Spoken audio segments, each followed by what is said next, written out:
أعوذ بالله من الشيطان الرجيم. بسم الله الرحمن الرحيم.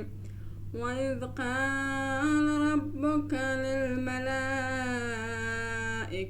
إني جاعل في الأرض خليفة قالوا أتجعل فيها من يفسد فيها ويسفك الدماء ونحن نسبح بحمدك ونقدس لك قال إني أعلم ما لا تعلمون. آن زمان را یاد آر که پروردگارت به فرشتگان گفت به یقینا جانشینی در زمین قرار می دهم. گفتند آیا موجودی را در زمین قرار می دهی که در آن فساد و تباهی برخیزد و به ناحق خونریزی کند، و حال آن که ما تو را همواره با ستایش تسبیح می گوییم و تقدیس می کنیم. پروردگار فرمود من از این جانشین و قرار گرفتنش در زمین اسراری می دانم که شما نمی دانید. و علم آدم الاسماء كلها ثم عرضهم على الملائكة فقال نبئوني بأسماء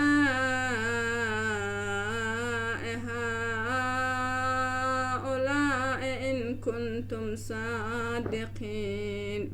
و خدا همه نامهای موجودات را به آدم آموخت و سپس هویت و حقایق ذات موجودات را به فرشتگان ارائه کرد و گفت مرا از نامهای ایشان خبر دهید اگر در ادعای سزاوار بودنتان به جانشینی راست گویید.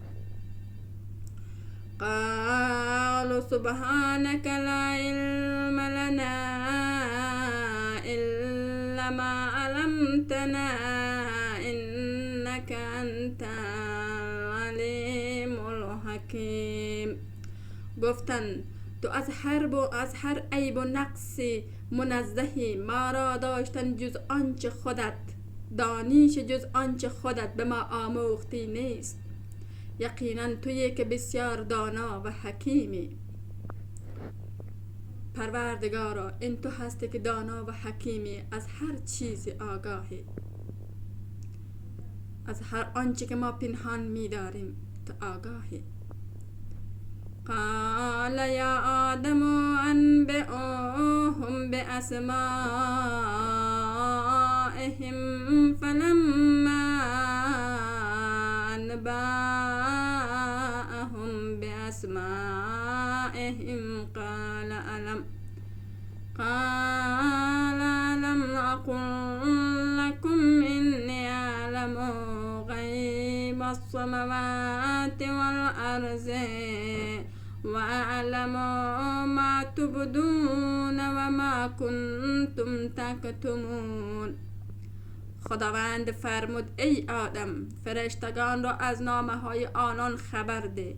پس هنگامی که نامه هایشان را به فرشتگان خبر داد خدا فرمود آیا به شما نگفتم که من یقینا نهان آسمان و زمین را می دانم و به آنچه شما آشکار می کنید و به آنچه شما پنهان می دارید دانایم.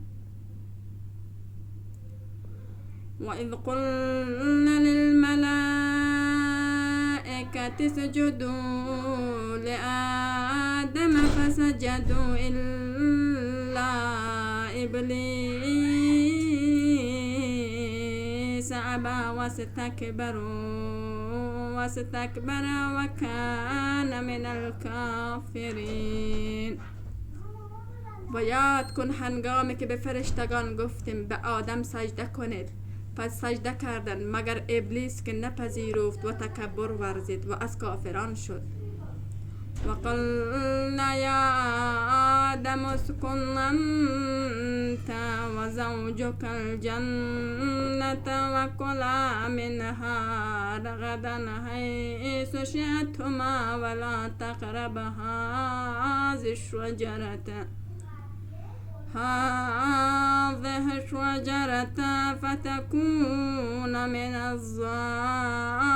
الظالمين. و گفتیم ای آدم تو و همسرت در این بهشت سکونت گیرید و از هر جای آن که خواستید فراوان و گوارا بخورید. به این درخت نزدیک نشوید که اگر نزدیک شوید از ستمکاران خواهید شد.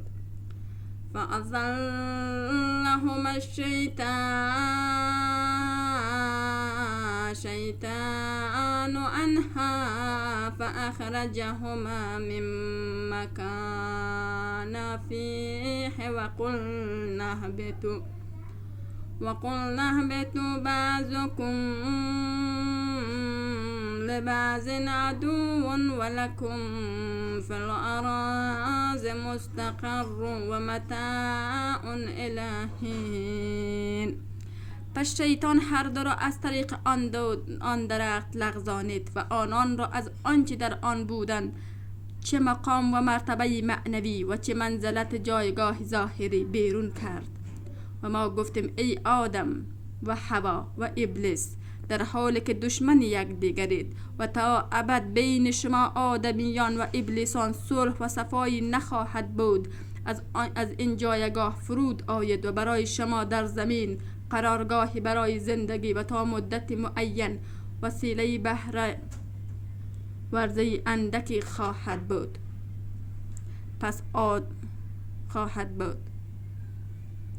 فتلقى آدم من ربه كلمات فتاب عليه إنه تواب رحیم.